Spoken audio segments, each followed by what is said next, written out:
di mana Lambda ini katanya anti vaksin, kebal vaksin. Apa sih sebenarnya yang terjadi? Vaksin sama virus kok pinter-pinteran begini? Sakti-saktian, punya jurus di atas jurus.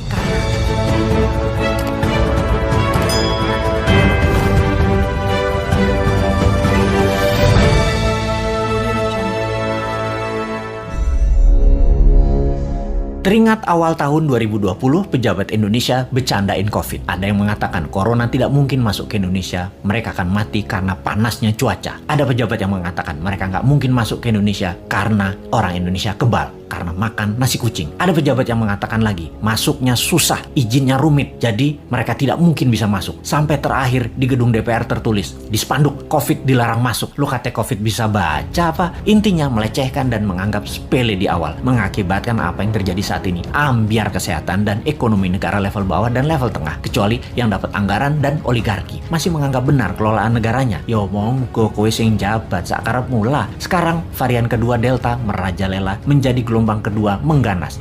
Mulai disalahkan rakyatnya nggak kuat sama PPKM. PPKM aja mengeluh, apalagi di lockdown. Nah kok ngene sih sampean bernegaranya, Cak? Kok nuduh rakyat? Bentar, jangan-jangan kalau di lockdown 100% dengan darurat militer plus dikasih cuan selama 14 hari langsung reda COVID-nya ketimbang di PPKM kan, dimana 80% manusia masih pada ngider bingung sih tepatnya. COVID jadi tetap merajalela karena ikut bergerak juga mengikuti cangkangnya. Sudahlah, pokoknya nggak ada lockdown, adanya PSBB, lalu PPKM, lalu nanti muncul singkatan baru dan apalagi strateginya, ya terserah. Lalu sibuk vaksin sana sini, tahu-tahu ada strain mutasi baru, Lambda, jreng, kaget lagi. Dimana Lambda ini katanya anti vaksin, kebal vaksin. Apa sih sebenarnya yang terjadi? Vaksin sama virus kok pinter-pinteran begini? Sakti-saktian, punya jurus di atas jurus. Karena bernegaranya punya gaya sendiri, nggak mau dengar ilmu selain ilmu orang di sekitar istana, maka ya nggak apa-apa kita nggak dianggap. Walaupun kita selalu memberi solusi melalui sosmed, kita ingatkan versi lain. Pernah kita berikan solusi pakai gelang hijau, fokus di daerah hijau, dan pakai darurat militer, nggak digubris. Memang sih sudah pasti ide kita dilepeh. Yowis, rapopo. Kalau buat simulasi alternatif lain ada nggak? Pemerintah buat nggak? Skenario A, B, C, D, dan lain sebagainya. Sungguh loh, ini semua harusnya banyak alternatif yang kita buat solusi dengan banyak skenario. Ada skenario perang dunia invisible war, skenario pandemi untuk tujuan politik,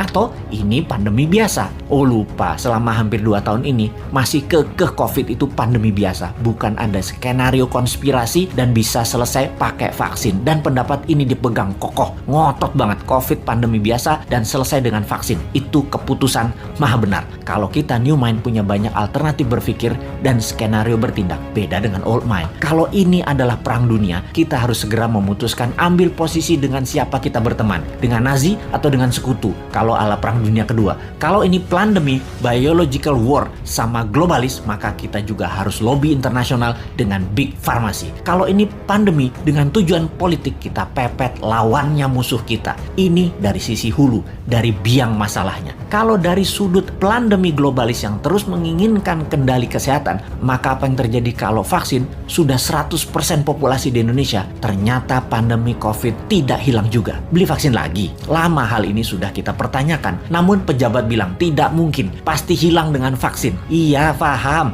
kalau tidak selesai ya nggak dijawab. Lalu yang dia bilang adalah lo ngeyel sih. Oke, kalau new mind bagaimana? Punya skenario lah kalau new mind. Skenario kalau COVID tidak bisa selesai oleh vaksin. Cara berhitungnya sederhana. Kalau terpapar 20.000 per hari, maka sebulan 600.000, setahun 7 jutaan. Saat ini 3,5 jutaan, alias total sampai akhir tahun 2022 bisa mencapai 15 jutaan. Dan ini baru memapar 5-10% populasi. Dimana kalau ternyata vaksin tidak menyelesaikan penyebaran COVID, maka 7 tahun COVID baru hilang dari bumi Nusantara. Karena untuk herd imunitas harus 70% tercapai.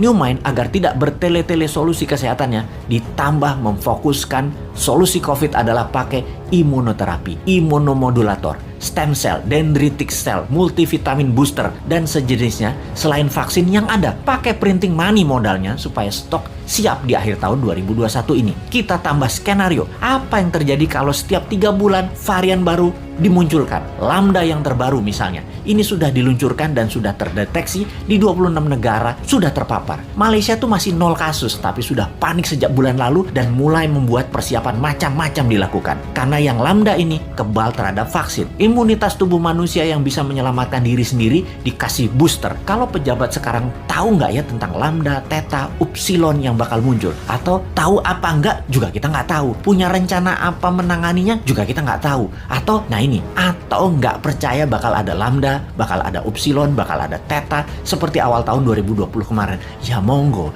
Jadi kalau vaksin tidak menyelesaikan masalah ditambah varian baru yang lebih kuat muncul, mau PPKM karet berapa lagi? Karet 4 seperti sekarang aja jebol. Kalau karet 10 pedes banget ya. Masih belum nyadar juga ya bahwa solusi selama 2 tahun ini belum terlalu tepat. Setidak tepat selalu berhutangnya untuk hal yang tidak produktif di dalam bernegara. Ayolah melobi globalis. Bisa kan ngerti? Cuma nanya, jangan marah dong bos. Aku ya ora paham. Cuman kasihan rakyat aja.